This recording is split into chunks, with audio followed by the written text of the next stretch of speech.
ตึกเบ็ดยามแรงเนาะโอ้บรรยากาศคักสุดตอนนี้เพิ่นเห็นเอาใส่ไปยามรอบเพิ่นก็เห็นเหือเนาะเพิ่นเอิ้นไปผูกเสือกอันน่ะคันพักตบให้พี่น้องพักตบมันไปเข้าหาเบ็ดเข้าบ่สร้างได้ตึกได้อยู่บ่เอาใส่ก็เลยพายเหือไปมัดเสือก ปลาใหญ่อะขัดพักตบให้เพิ่นเนาะ ปลาในโอ้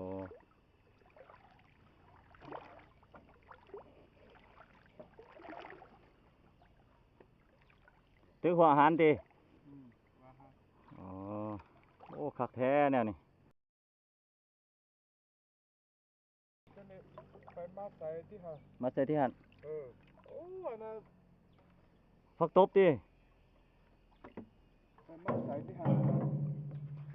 มัดกับมือหนึงก่อนถ่ายคลิปก่อนเลย โอ้รถลาก็มีเนาะ ฮะโอ้โอ้ ได้ บ่มี อยู่กันนะ ได้บ่แล้วปาน โจ้อยู่เลย มานบ่เบิ่งกล้องเนี่ยเบิ่งกล้องได้แม่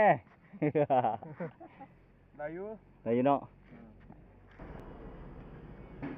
เดี๋ยวเวียกแล้วงานพี่น้องเอ้ยเดี๋ยวเวียกแล้วงานตอนแรงพากันมาตึกเบ็ดใส่หม้องหาอยู่หากิน ตามหอยนำลำเซ่นี่แหละพี่น้อง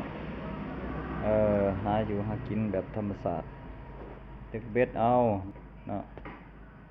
ได้หน่อยได้หลายบ่สร้างว่าปลาอยู่ในน้ำเนาะไผมานมันนี่แหละได้ก็ดีใจได้อยู่ได้กินเนาะบ่ได้ก็มื้อหน้ามาใหม่มีมื้อใดมื้อบ่ได้เนาะหากินบ่แม่นมันสิมานอยู่ตลอดมาเป็นทีมเป็นหมู่คู่กับม่วนพี่น้องได้ปลาก็พากันยิ้มเปยๆแล้วอันนี้ก็เป็นทีมของคนจีนเนาะมาตึกอยู่ทางท่าเรือนี่ส่วนคนลาวเฮาส่วนหลายแม่นตึกอยู่พุ่นน่ะตึกอยู่ทางเทิงพุ่นเนาะจีนส่วนหลายเขาเจ้าเอาพวกอาหารตึกแต่คนลาวเฮานี่ส่วนหลายเอาสะเหลาสาลี่ข้าวต้มเหลาในพี่น้องตึกเอาไปมัดใส่ถุงแล้วก็เอาขี้ควายเอาห้ำออนเอาพวกอาหารยัดใส่แล้วก็ทิ่มฝังไว้แล้วก็ไปตึกเนาะบางคนก็ฝังไว้2-3 วัน4-5 วัน3 วันก็ไปตึกแล้วก็อ้อยมานำเนาะได้อยู่เอาใส่ก็เคยเฮ็ดจังนั้นผ่านมาก็พอได้กินอยู่แต่ว่าเดี๋ยวนี้น้ำมันหลายตึกก็บ่สู้กินปานใดใส่ก็ใส่หลอบใส่เอาบัดนี้ดนๆไปยามเทื่อนึงเนาะพอได้กิน